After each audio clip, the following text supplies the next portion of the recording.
ચાલો વિદ્યાર્થી મિત્રો, આપણે અર્થશાસ્ત્રમાં 5મા નંબરનું ચેપ્ટર આવક અને ખર્ચના ખ્યાલો ભણી રહ્યા છીએ. આપણે આજે આ ચેપ્ટરમાં આવકના જુદા જુદા ખ્યાલોની સમજૂતી મેળવીશું, જે પ્રશ્ન નંબર 12 છે.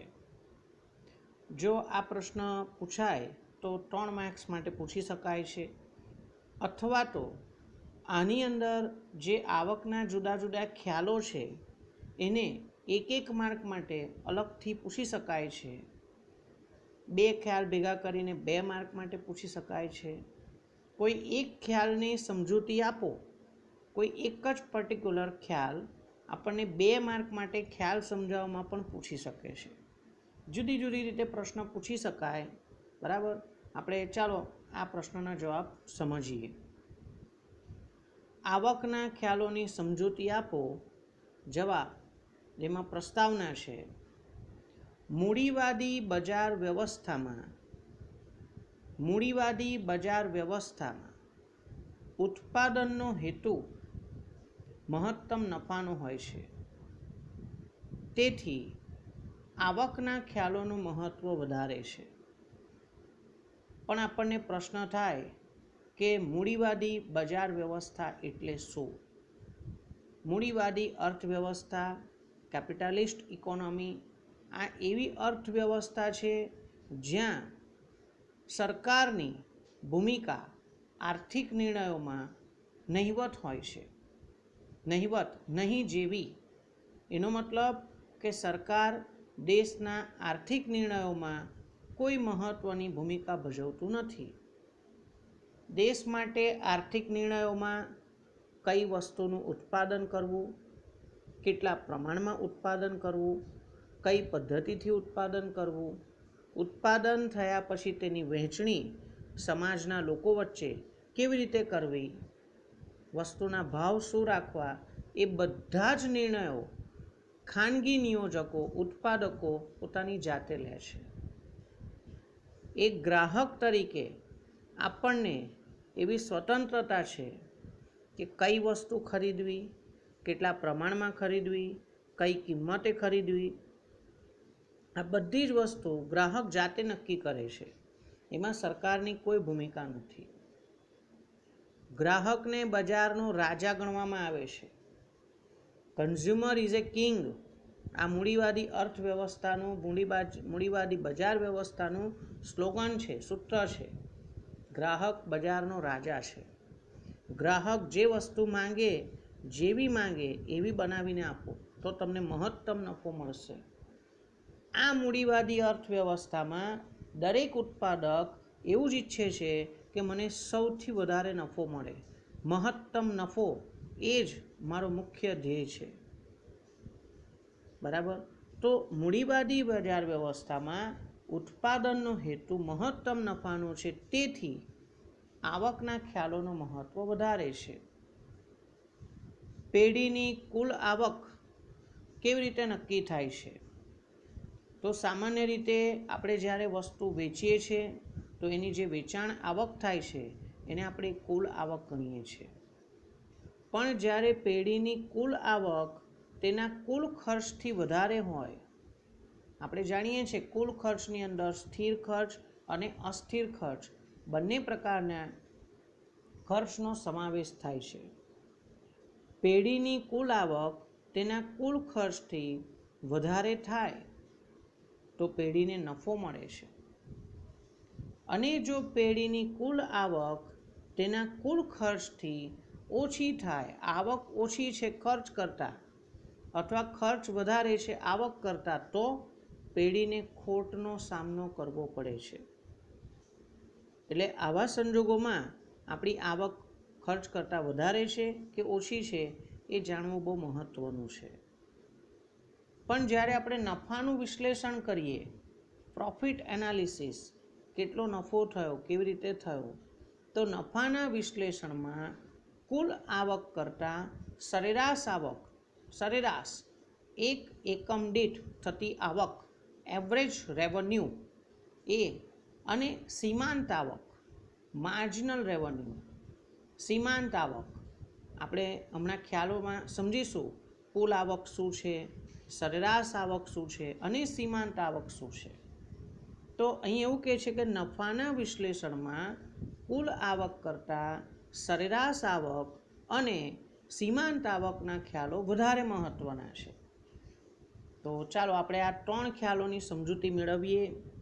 અત્યાર સુધી જે પ્રસ્તાવના આપી છે એ તમારી સમજૂતી માટે છે.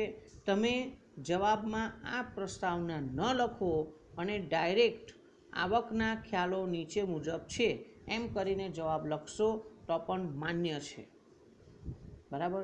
ટેક્સ્ટબુકમાં જે પ્રસ્તાવના આપી છે એ મેં તમને લખીને આપી છે, સમજાવી છે, પણ આપણે એ જવાબમાં ના લઈએ તો પણ ચાલે. જવાબ કેટલા માર્ક્સ માટે લખવાનો છે એના આધારે પ્રસ્તાવના લખવાની. આપણે ટુ ધ પોઈન્ટ હવે આવકના ખ્યાલો 3 મુખ્ય ખ્યાલો છે, જેમાંથી એક ખ્યાલ પહેલો એ છે કુલ આવક. કુલ આવક એને અંગ્રેજીમાં ટોટલ રેવન્યુ TR તરીકે ઓળખવામાં આવે છે. પેઢી ઉત્પાદન કરેલા એકમોને વેચીને જે નાણાં મેળવે છે તેને આવક કહે છે. ફરીથી, પેઢી ઉત્પાદન કરેલા એકમોને વેચીને જે નાણાં મેળવે છે તેને આપણે આવક કહીએ છીએ. જો 1 માર્ક માટે તમને કુલ આવકનો ખ્યાલ પૂછ્યો હોય, કુલ આવકનો અર્થ આપો, તો હવે લખીશું પેઢીની કુલ આવક પેઢીએ તેના વેચાણમાંથી જે આવક મેળવેલી હોય છે તે છે. ફરીથી, પેઢીની કુલ આવક શું છે? ટોટલ રેવન્યુ એ શું છે? કુલ આવક શું છે? તો પેઢીએ તેના વેચાણમાંથી મેળવેલી આવક એક કુલ આવક છે. પેઢીની કુલ આવકનો આધાર 2 બાબતો ઉપર રહેલો છે. પેઢીની કુલ આવકનો આધાર 2 બાબતો ઉપર રહેલો છે. નંબર 1, એકમ દીઠ કિંમત. એક એકમ દીઠ વસ્તુની કિંમત કેટલી થાય છે, અને કુલ વેચાણ, કેટલા એકમો વેચાણ કરવામાં આવ્યું છે. એક એકમની કિંમત કેટલી છે, એકમ દીઠ ભાવ કેટલો છે, અને એવા કેટલા નંગ, કેટલા એકમો, કેટલી ક્વોન્ટિટી તમે વેચી છે. એક ઉદાહરણ દ્વારા આપણને આ વિગત સમજાવવામાં આવી છે. દાખલા તરીકે, એક પેઢી બોલપેનનું ઉત્પાદન કરે છે એવું સમજી લઈએ આપણે.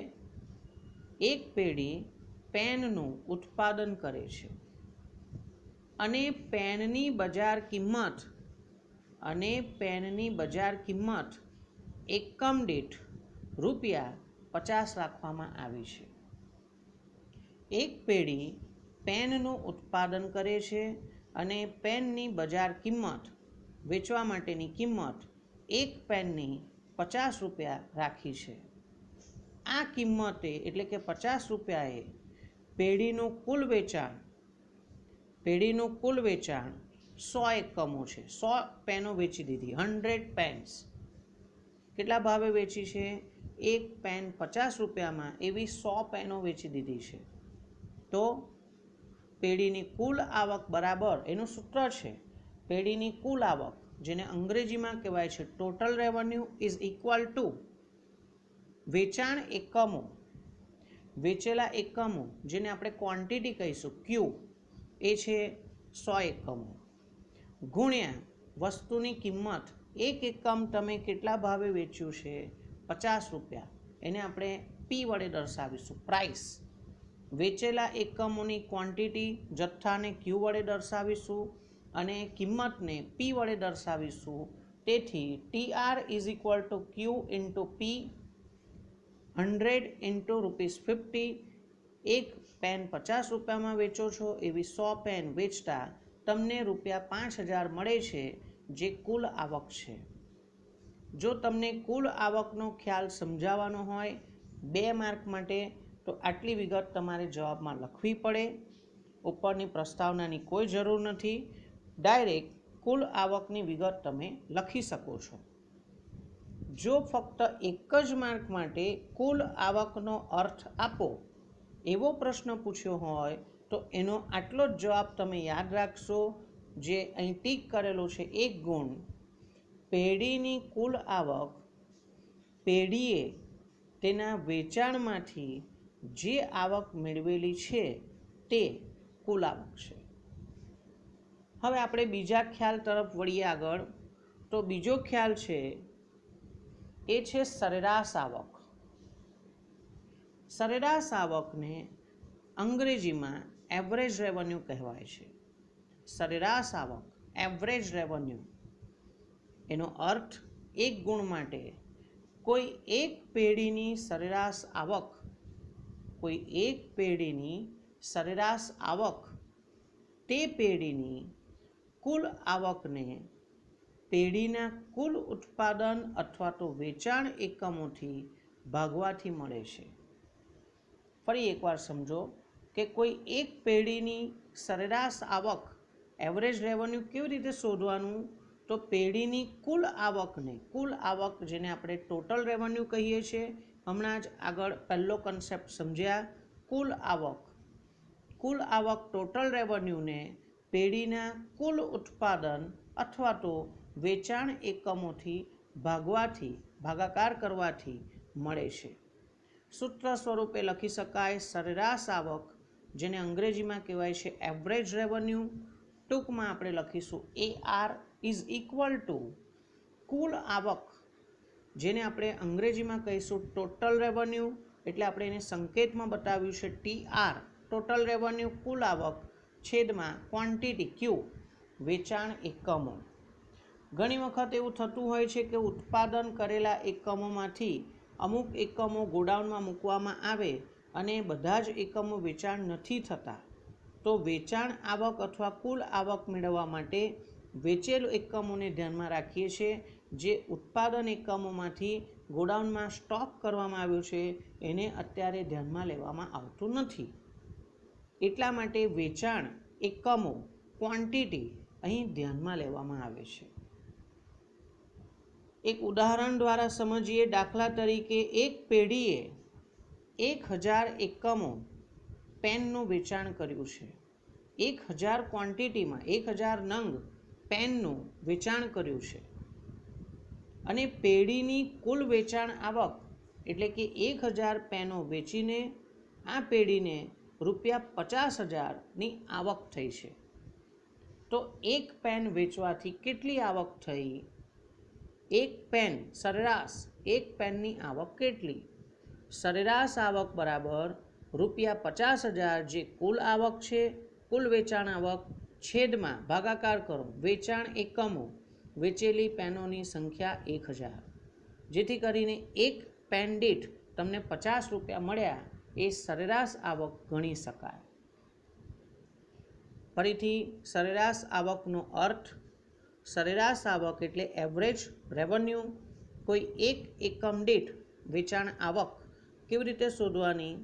તો કોઈ એક પેઢીની સરેરાશ આવક તે પેઢીની કુલ આવકને પેઢીના કુલ ઉત્પાદન અથવા તો વેચાણ એકમોથી ભાગવાથી મળે છે, ભાગાકાર કરવાથી મળે છે. બરાબર. નેક્સ્ટ પોઈન્ટ નંબર 3, સીમાંત આવક. 1 માર્ક માટે મહત્વનો આ ટોપિક છે. 1 માર્ક માટે પૂછી શકાય છે સીમાંત આવક એટલે શું. ઇવન 2 માર્કનો પ્રશ્ન પૂછવો હોય તો સીમાંત ખર્ચ એટલે શું અને સીમાંત આવક એટલે શું એ પણ આપણને 2 ભેગા કરીને પૂછી શકાય છે. તો સીમાંત આવક, સીમાંત માર્જિનલ રેવન્યુ આવક, સીમાંત આવક માર્જિનલ રેવન્યુ MR વડે દર્શાવવામાં આવે છે. એટલે શું છે? સીમાંત એટલે વધારાનું, એડિશનલ, વધારાની આવક. વસ્તુના વધારાના એક એકમના વેચાણથી, વસ્તુના વધારાના એક એકમના વેચાણના પરિણામે, વેચાણના લીધે, એક એકમ વધારાનું વેચો તેના લીધે પેઢીની કુલ વેચાણ આવકમાં, પેઢીની કુલ વેચાણ આવકમાં જે વધારો થાય છે તેને સીમાંત આવક કહેવામાં આવે છે. ફરીથી હું બોલું છું, વસ્તુના વધારાના એક એકમના વેચાણના પરિણામે પેઢીની કુલ વેચાણ આવકમાં જે વધારો થાય છે તેને સીમાંત આવક કહેવામાં આવે છે. બરાબર. આ સીમાંત આવક શોધવા માટે એક સૂત્ર છે MRN. MR એટલે સીમાંત આવક. N એકમો વેચવાથી થતી સીમાંત આવક બરાબર RN, capital R, small n. R એટલે રેવન્યુ, આવક.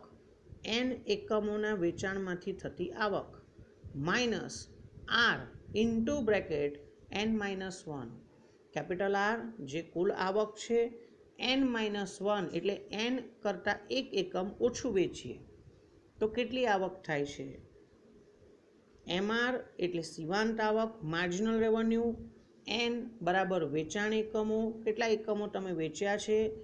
RN એટલે N એકમોના વેચાણમાંથી થતી આવક અને R into bracket N-1. N કરતાં એક એકમ તમે ઓછું વેચશો તો તમને કેટલી આવક થશે. N-1 એકમોના વેચાણથી થતી આવક.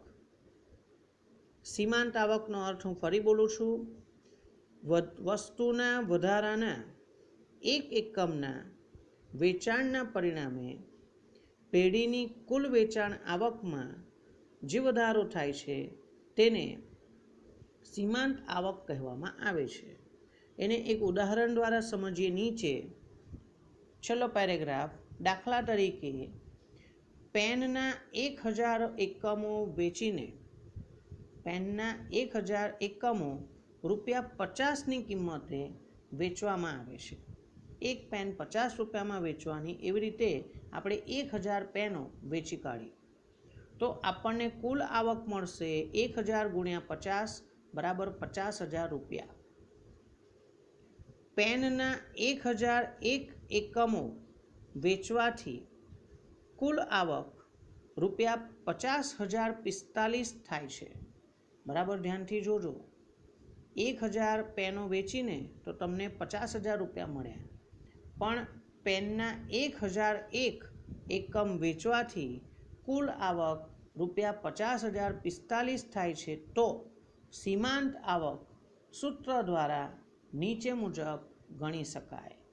હવે સીમાંત આવક કેવી રીતે ગણવાની છે તો MRN બરાબર RN minus R into bracket N-1 એકમોની આવક. એટલે આપણે એને આ રીતે સમજીશું. N બરાબર 1001 એકમો છે. N-1 એટલે 1001 માઇનસ 1 એટલે કે 1000 એકમો એ આપણા માટે N-1 છે. N બરાબર 1001 એકમો અને N-1 બરાબર 1000 એકમો. તો MRN બરાબર RN minus R into bracket N-1, જ્યાં 1001 એકમોના વેચાણથી થતી આવક ₹50,045 છે, જેમાંથી N-1 એટલે 1000 એકમોના વેચાણથી થતી આવક ₹50,000 છે. આ બેનો ડિફરન્સ શોધવાનો, આ બેની બાદબાકી કરવાની, એ આવશે ₹45, જે 1001મું પેનનું એકમ, પેનનું નંગ વેચવાથી થતી વધારાની આવક છે. આ રીતે આપણને 3 મહત્ત્વના ખ્યાલો સમજાવેલા છે.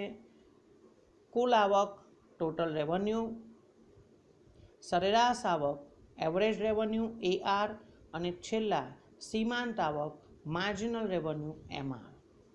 હવે આના આધારે આપણે આગળના પ્રશ્ન ભણીશું, જે પ્રશ્ન નંબર 13 છે.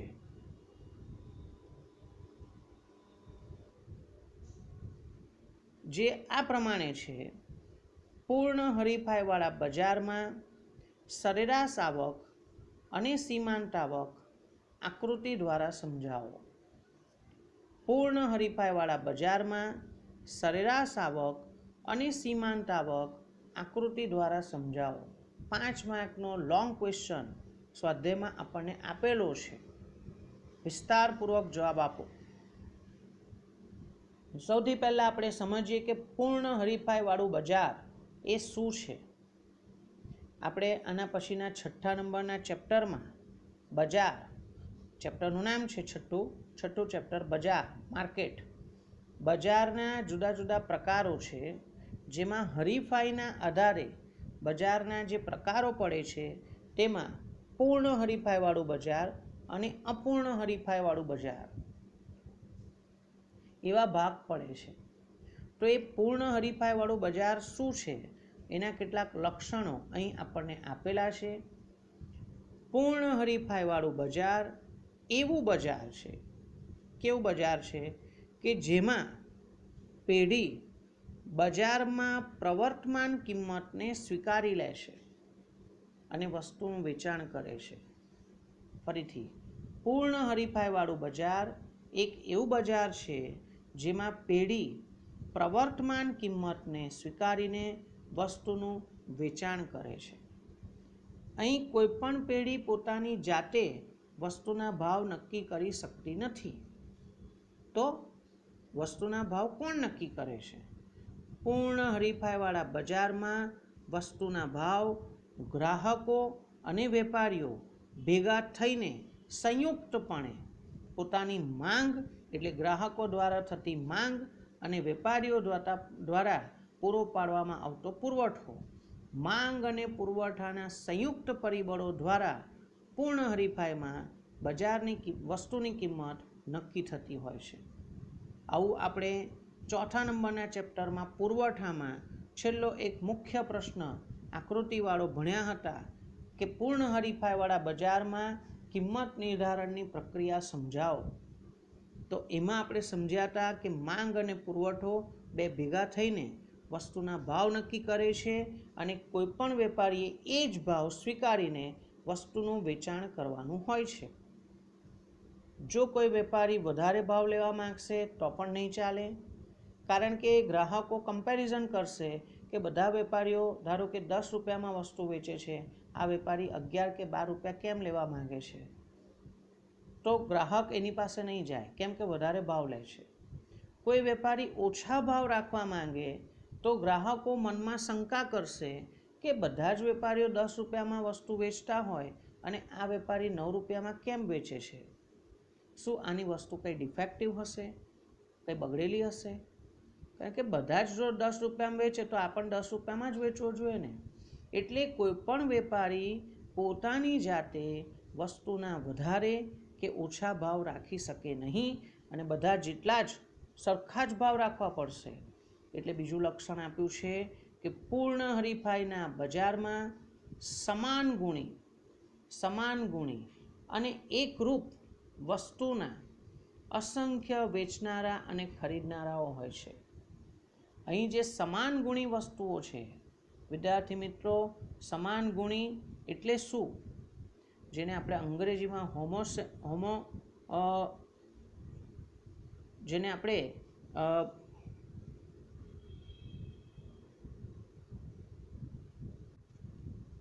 જેને આપણે હોમોજીનિયસ વસ્તુ કહીએ છીએ. સમાન ગુણી વસ્તુઓ એટલે રૂપ, રંગ, ગંધ, કદ, આકાર, વજન, ગુણવત્તા બધું સેમ ટુ સેમ હોય, સરખું જ હોય. બરાબર? વસ્તુના બધી જ રીતે સરખા જ ગુણ હોય, સરખી જ લાગે, તો એને સમાન ગુણી કહેવાય. આવી વસ્તુઓની કિંમત પણ સરખી હોય છે.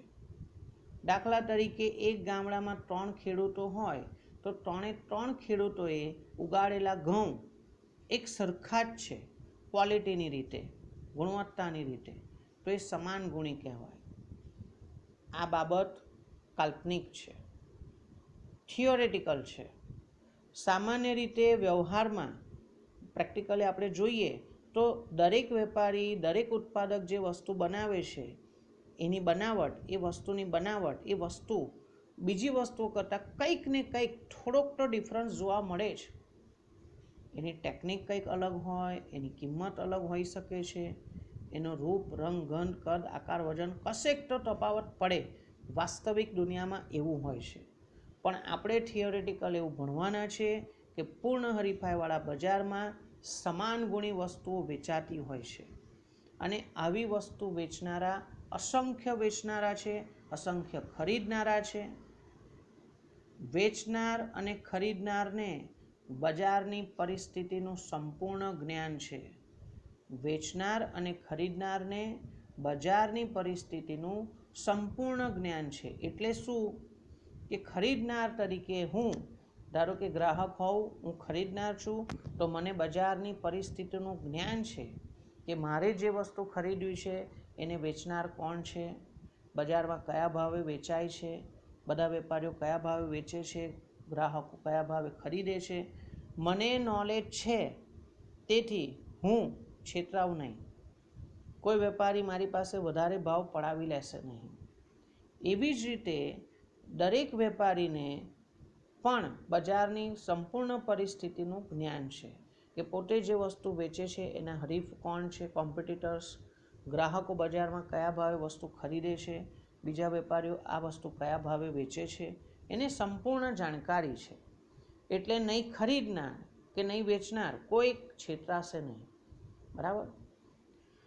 વસ્તુની કિંમત તેની માંગ અને પુરવઠા દ્વારા નક્કી થાય છે અને પેઢી આ નક્કી થયેલી કિંમતે જ વેચાણ કરે છે.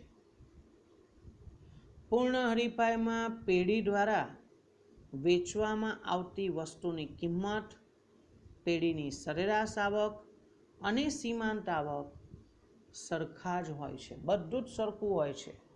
ફરીથી એકવાર, પૂર્ણ હરીફાઈમાં પેઢી દ્વારા વેચવામાં આવતી વસ્તુની કિંમત, સરેરાશ આવક તથા સીમાંત આવક બધું જ સેમ હોય છે.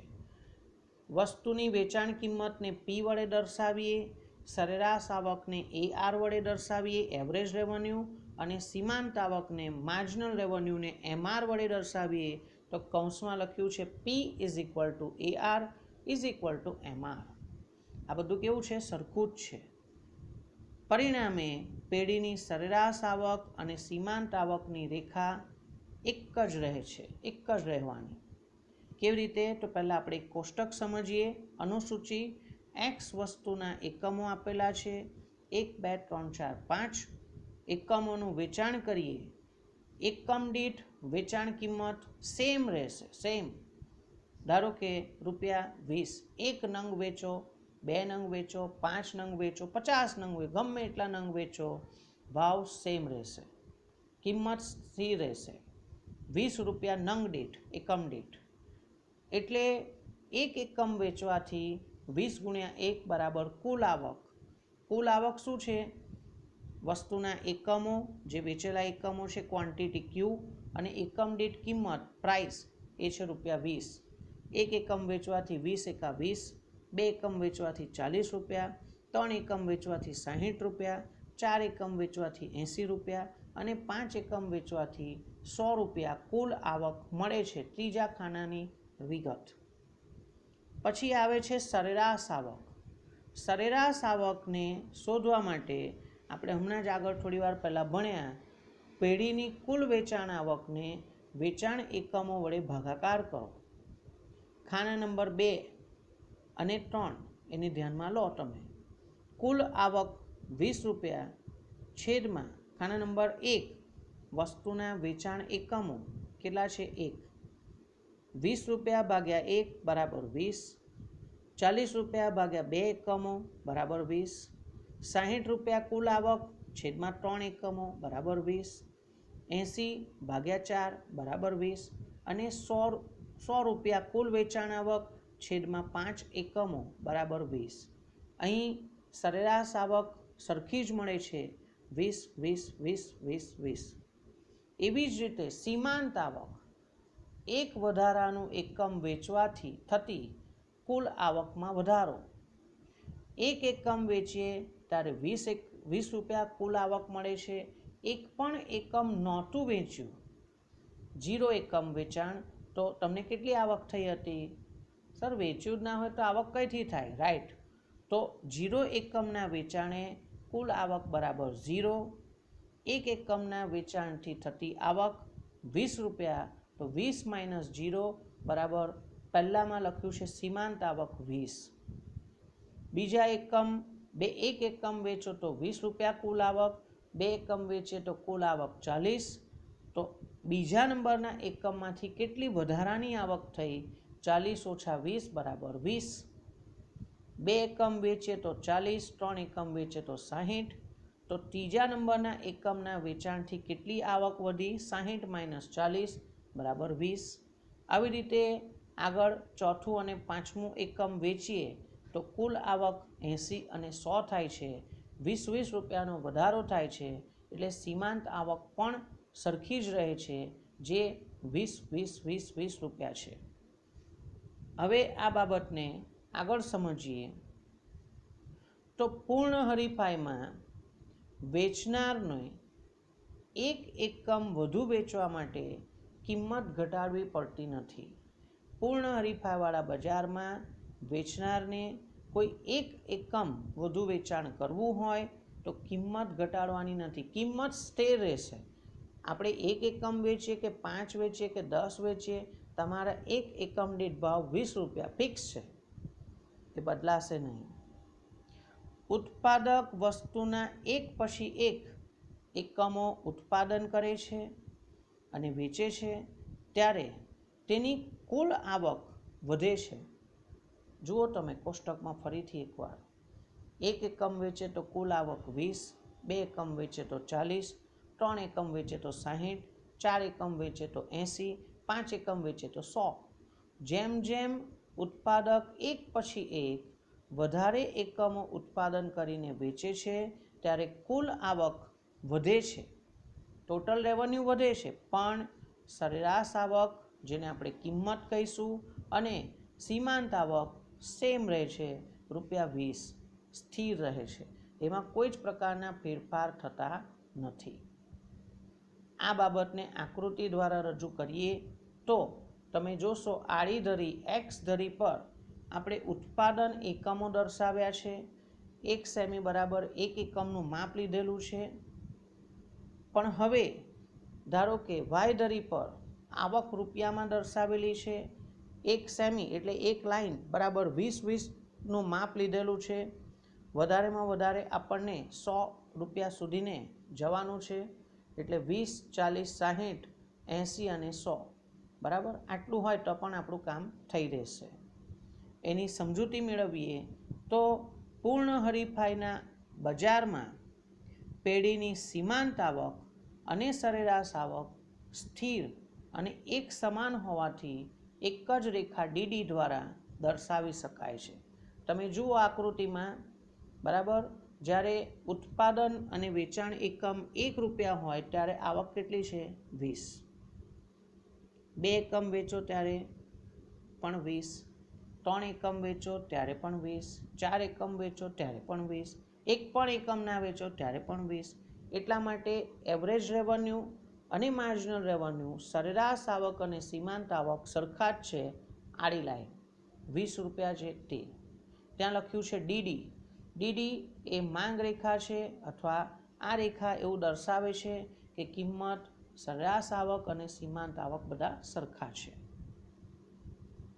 સરેરાશ આવક, એવરેજ રેવન્યુ અને સીમાંત આવક, માર્જિનલ રેવન્યુ OX ધરીને સમાંતર છે, પેરેલલ છે, એક્સ ધરીને સમાંતર છે, જે એક જ રેખા ડીડી પર આવેલા છે. અને છેલ્લે કુલ આવકની રેખા, તમે કુલ આવકની રેખા જોશો તો છેક ઉદ્ગમ બિંદુ 0 છે ત્યાંથી શરૂ થાય છે. 0 એકમના વેચાણે કુલ આવક 0, 1 એકમના વેચાણે 20, 2 એકમના વેચાણે 40, 3 એકમના વેચાણે 60, 4 એકમના વેચાણે 80 અને 5 એકમના વેચાણે 100. આ બધા બિંદુઓને જોડતી એક રેખા દોરી છે, જે ઉદ્ગમ બિંદુથી 0થી 45° ખૂણે દર્શાવેલી છે.